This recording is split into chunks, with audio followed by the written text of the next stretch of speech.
नमस्कार मैत्रिणींनो, ज्योत्स्ना रेसिपीमध्ये आपले खूप खूप मनापासून स्वागत आहे। आज आपण कोथिंबिरीची भाजी बनविणार आहोत। तुम्ही कधी बनविली आहे का? टिफिनसाठी अगदी मस्त अशी भाजी आहे ही। मुलांना खूप आवडतं। पुरीसोबत वगैरे तर ही खूप छान लागते। तर कशी बनवायची बघूया। अगदी बनवायला सोपी आहे। चला तर मग रेसिपीला सुरुवात करूया। गॅसवर मी कढई ठेवलेली आहे। 1 चम्मच तेल गरम करून घेतलेलं आहे। आता मी 1 चम्मच जिरं टाकलेलं आहे, अर्धा चम्मच मोहरी टाकलेली आहे। लक्षात ठेवायचं जिरं मोहरी छान अशी मस्त तेलात फुलू द्यायची। त्यानंतर आलं लसूण आणि जिरं मी असं खलामध्ये ठेचून घेतलेलं आहे। हे ठेचलेला मसाला आपण असा बनविला ना तर तो खूप छान लागतो।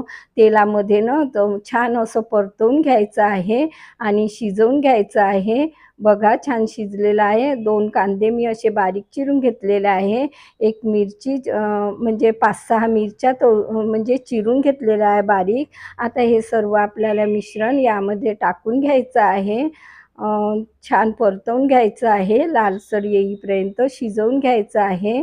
बघा या पद्धतीने मी शिजवून घेतलेलं आहे व्यवस्थित। बघा मस्त शिजलेला आहे। बघा या पद्धतीने परतवून घेतलेलं आहे। आता थोडी चिमूटभर मी हिंग घेतलेली आहे। हिंग अवश्य टाका।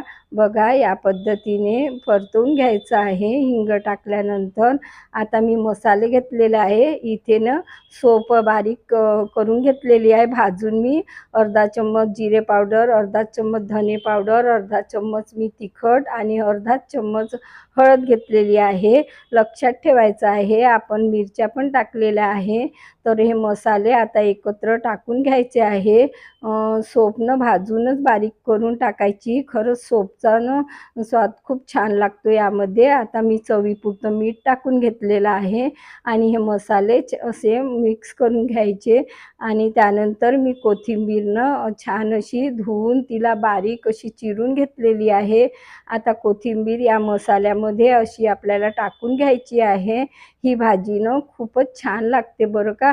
टिफिनवर तर अगदी द्यायला सोयीचीच आहे, पण घरी पण आपण अशी खाऊ शकतो।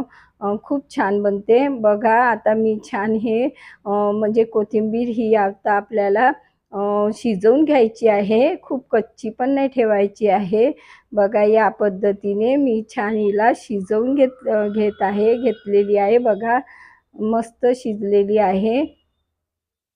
आता आपल्याला यानंतरनं यामध्ये मी 1 वाटी शेंगदाणे छान खरपूस भाजून घेतलेले होते आणि मिक्सरच्या भांड्यामध्ये ना बारीक करून घेतलेले आहे।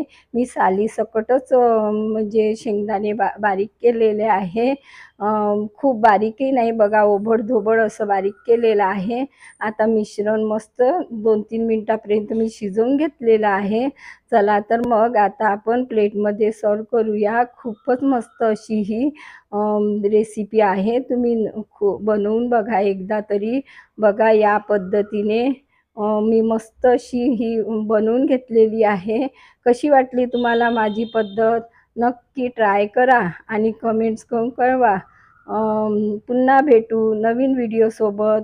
तोपर्यंत मस्त राहा, खुश राहा, आनंदी राहा, हेल्दी राहा आणि अशाच पद्धतीने नवीन नवीन पदार्थ बनवून खात राहा। धन्यवाद।